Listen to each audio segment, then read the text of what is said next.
Welcome to the Tech Egg. Don't get scrambled. Enjoy the video. In this video, I will explain how to play Captain Ball.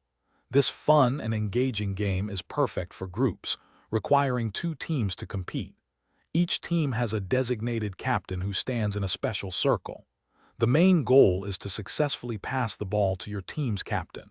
It's a fantastic way to improve teamwork and coordination, making it a popular choice for physical education and recreational play.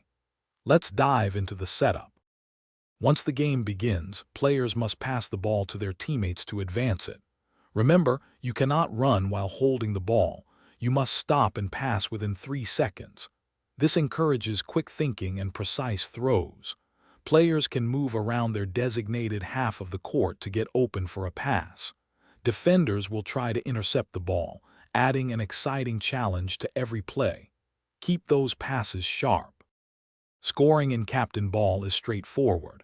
A point is awarded when a player successfully passes the ball to their captain, who must catch it while standing inside their circle. Defenders play a crucial role by trying to intercept passes before they reach the captain. They can also block the ball, but remember, no physical contact is permitted.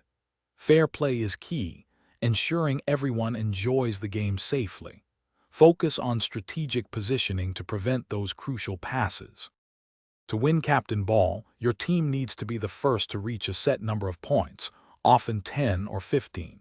Alternatively, you can play for a specific time limit, with the team holding the highest score at the end declared the winner. For an extra twist, try playing with 2 balls simultaneously, which significantly increases the pace and excitement. This simple game offers endless fun and opportunities for strategic play. Enjoy your game. Thanks for watching. Consider subscribing if I helped unscramble your problems.